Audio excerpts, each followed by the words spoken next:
Good evening, Whakalafolehatu, and welcome to tonight's bulletin of BCN News. Leading our news tonight, a blessing of the extension and strengthening of Sir Robert's Wharf was held yesterday. The Premier, Cabinet Ministers, the Deputy New Zealand High Commissioner joined government officials in thanking the contractor Bays Underwater from New Zealand for the completion of this project. May I say congratulations to the past contractors, the Director and staff of PMCU, all the government departments, key players who are involved with this major project. As we all understand, the wharf is a lifeline facility for our little nation. Without this facility, we will not be able to receive goods from overseas that will help in our development of our economy. I have some notes to assist and acknowledge the work by the Asian Development Bank, funding assistance from New Zealand, the New England government. But the purpose of the wharf is to strengthen. As we see, the northern part has been completed. I appreciate the effort, the hard work by our local boys, and thank bus contractors for helping them out on the project. Minister Tatui paid tribute to the government led by the late former Premier Sir Toke Talangi and his cabinet for making sure that this project continued to ensure a key infrastructure which provides for the economic lifeline of the country was stabilised and the damages from the cyclone earlier in the year were fixed. A timely completion as we are already weeks into another cyclone season.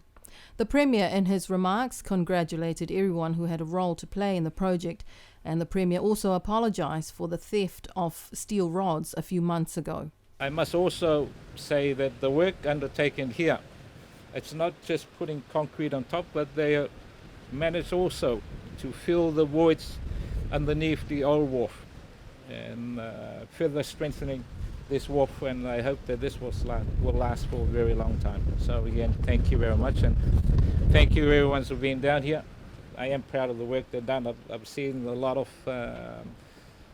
steel that went into these concretes, and I apologize for those naughty boys or girls who helped themselves to some of your steel work. So for that, I apologize. The Bays Underwater team have been on the island for several months working on this project. They hired local workers as well to join their team and were all at the wharf yesterday morning to toast the success of this wharf extension. And thank you for all your help during this project from everyone who's helped us out. We're honoured to come and do this wharf for you, and we've taken a lot of pride in it. I'll say thank you to my team, local boys and the boys we brought over. We've got a great team there, and they all worked through some trying conditions at different times. And if you just have a look around, the end product is absolutely awesome. So thank you, boys. It's awesome. It'll be here forever. You'll be telling your grandchildren about it, and they'll be telling theirs about it. The Director General of the Ministry of Infrastructure, Andre Siohane, thanked all the government officials and departments and the contractor Bays Underwater for the completion of this crucial phase of the wharf redevelopment project, but he says that there is still some work to be done. The cargo ship Island Chief remains in anchor in Suva, Fiji, according to a statement from Matson's. They say that it remains unclear when the vessel will be permitted to continue its voyage to Samoa, Niue and Tonga. Matson says that the vessel's operator have been cooperating fully with the Fiji Ministry of Health and Medical Services to enable them to confirm the health status of the crew and advise on the steps necessary to allow them to resume cargo operations as soon as possible.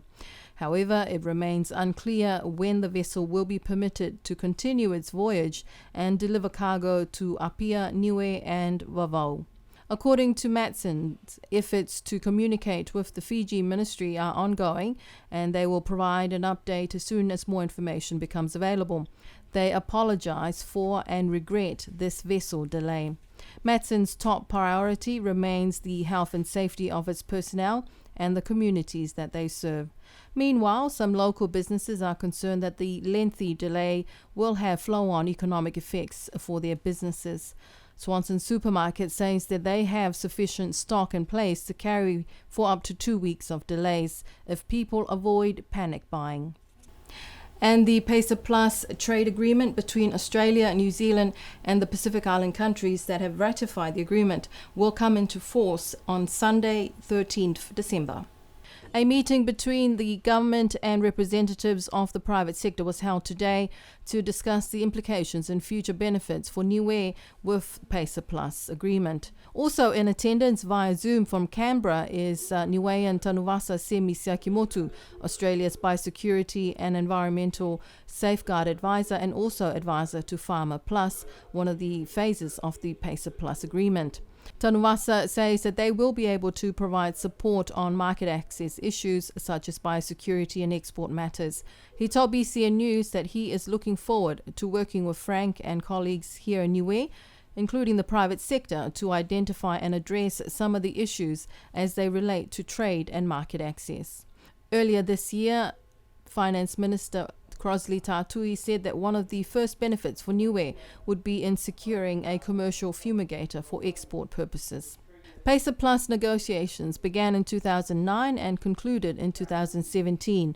11 countries signed the agreement. The Cook Islands recently became the 8th country to ratify PESA Plus, following Kiribati, New Zealand, Niue, Samoa, Solomon Islands, Tonga and Australia. 8 ratifications is the number needed to bring the trade agreement into force. After the agreement's entry into force, which will be on Sunday, December 13th, Australia and New Zealand will start to implement a program of trade-related development assistance to diversify and strengthen Pacific exports and facilitate regional integration. The Niue Public Service Commission today farewells Commissioner Sionetasi Pulhetoa. A career public servant, Mr. Pulhetoa has served the government for more than 46 years, including his 3 years as a Commissioner of the Public Service. Premier Dalton Tangilangi sent a statement to BCN News thanking Mr. Pulhetoa for his years of service. It reads, "I sincerely thank him for his service. His hard work and contributions during his term and his long service to the country is highly appreciated. He is a humble and gracious man who supports progress for Niue. If only we had more people like him." Mr. Pulhetoa was appointed a Commissioner of the Public Service 3 years ago on the 8th of December 2017 to replace outgoing Commissioner Mrs. Gina Tukiuha. He worked with Commissioners Atapana Siakimotu, Victoria Kaloni and Ida Talangi Hekesi.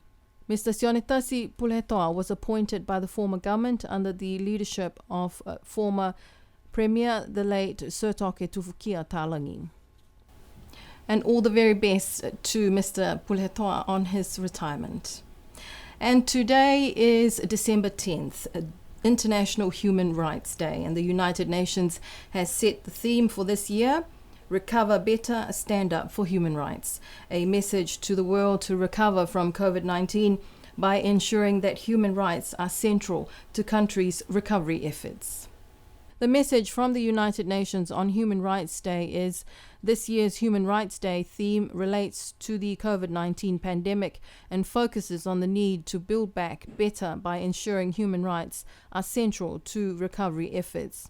We will reach our common global goals only if we are able to create equal opportunities for all, address the failures exposed and exploited by COVID-19, and apply human rights standards to tackle entrenched, systematic, and intergenerational inequalities, exclusion, and discrimination. And that's our news for tonight. You have a lovely weekend. We'll be back with you on Monday. Until then, Munene po, good night.